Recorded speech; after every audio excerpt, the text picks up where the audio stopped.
Wherever you go, whatever you do, throw a little at it. Omax, Vest and Briefs.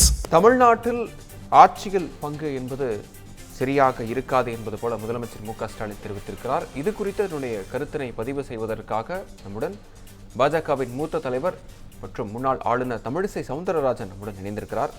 Ma'am வணக்கம். முதலமைச்சரோட கருத்தை பற்றி நீங்கள் பார்த்துருப்பீங்க. ஆட்சியில் பங்கு என்பது தமிழ்நாட்டிற்கு ஒத்து வராது அப்படின்றத சொல்லியிருக்கிறாரு. இது காங்கிரஸுக்கு மாணிக்கம் தாக்கூர் அவர் உடனே அதுக்கு ரிப்ளை பண்ணியிருக்காரு. இது எப்படி பார்க்குறீங்க? இது அவங்க கூட்டணியில் உள்ள குழப்பத்தை காண்பிக்கிறது மட்டும் இல்ல, முதலமைச்சர் தான் அவங்களோட கூட்டணியின் தலைவர். இப்போதைக்கு அவர் ஆட்சியில பங்கு இல்லைன்னு சொல்றாரு. செல்வ பெருந்தகை நாங்க ஆட்சியில பங்கு கேட்க மாட்டோம்ன்றாங்க, வைகோ சொல்றாரு.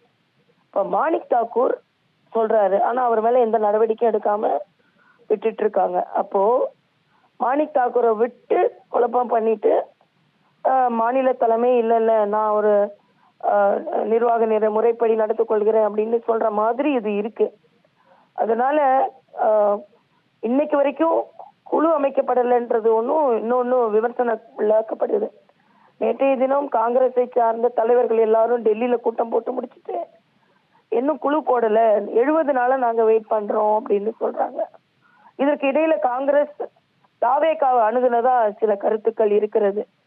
தொடர்ந்து ஆணவத்தோட எங்க கூட்டணி ரொம்ப பலமா இருக்கு, எதிர்கூட்டணி யாரும் வரல, அடிமை கூட்டணி, அழுத்தத்தோட கூட்டணி, இப்படிலாம் சொல்லிக்கிட்டு இருந்தவங்க இன்னைக்கு தேசிய ஜனநாயக கூட்டணி வலுப்பெற்று இருக்கிறது, இவங்களோட கூட்டணி பலவீனமாக இருக்கிறது. காங்கிரஸ் இருந்தாலும் இல்லைனாலும் திமுக தோத்துதான் போகுது. இன்னைக்கு மக்கள் அதுக்கு எதிராக இருக்காங்க. ஆக காங்கிரஸ்ல ஒரு முறையற்ற தன்மை இருக்குதுன்றது இதை காண்பிக்கிறது. இது முதலமைச்சர் இதுல பாடம் கற்றுக்கொள்ள வேண்டும்.